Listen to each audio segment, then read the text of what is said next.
ত্রয়োদশ জাতীয় সংসদ নির্বাচনে ৩০০ আসনেই প্রার্থী দেওয়ার লক্ষ্য নিয়ে কাজ করে যাচ্ছে বাংলাদেশ জামায়াতে ইসলামী। জামায়াতের টিকিটপ্রাপ্ত প্রার্থীদের তালিকায় রোজই যুক্ত হচ্ছে নতুন নাম, যার মধ্যে আছেন দেশবরেণ্য বক্তা এবং ইসলামিক স্কলারগণ।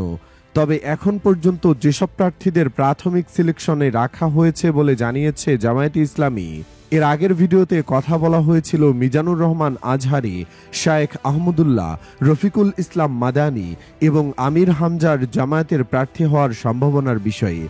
এ তালিকায় আরও ৩ জন দেশবরেণ্য বক্তার প্রার্থী হওয়ার সম্ভাব্যতা নিয়ে আলোচনা করা হবে এ পর্যায়ে। তারেক মনোয়ার। বাংলাদেশ জামায়াতে ইসলামীর সাথে দীর্ঘদিন সম্পর্ক মাওলানা তারেক মনোয়ারের। তারেক মনোয়ারের পিতা শফিক উল্লাহ বাংলাদেশ জামায়াতে ইসলামীর কেন্দ্রীয় নেতা ছিলেন।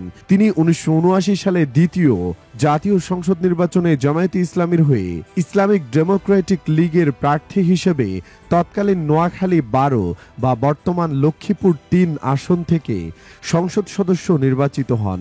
তাই জামায়াতে ইসলামীর অনেক নেতাকর্মী চাচ্ছেন লক্ষ্মীপুর ৩ আসন থেকে নির্বাচন করুক মাওলানা তারেক মনোয়ার। তবে এই একই আসনে জামায়াতের ব্যানারে প্রার্থিতা করার সম্ভাবনা রয়েছে আরও ৩ জন জনপ্রিয় বক্তার। মুফতি কাজী ইব্রাহিম।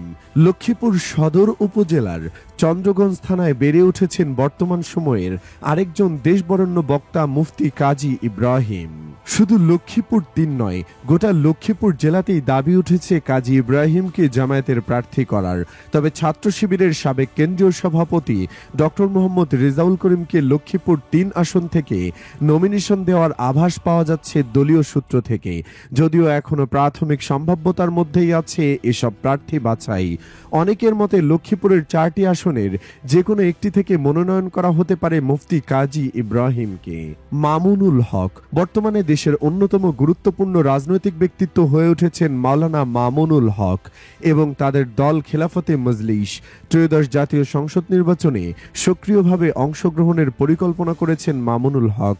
একক দল হিসেবে হেফাজতে মজলিস নির্বাচনে অংশগ্রহণের বিপরীতে জামায়াতের সাথে জোট করার গুঞ্জন শোনা যাচ্ছে বিভিন্ন মহল থেকে। দলটি থেকে যারা জনপ্রিয়তার শীর্ষে রয়েছেন এবং ময়দানি তৎপরতায় সক্রিয় রয়েছেন তাদেরকে মনোনয়ন দেওয়ার সিদ্ধান্ত নিয়েছে খেলাফতে মজলিসের আমির মাওলানা মামুনুল হক। যদিও জামায়াতের সাথে জোটে যাবেন কিনা সে বিষয়ে চূড়ান্ত সিদ্ধান্ত নেওয়া হয়নি কেন্দ্রীয় কমিটির পক্ষ থেকে। তবে এককভাবে হোক কিংবা জোটবদ্ধ হয়ে খেলাফতে মজলিসের সক্রিয় অংশগ্রহণ নির্বাচনে মাঠের ছক পাল্টে দিতে পারে বলে মনে করছেন বিশ্লেষকরা।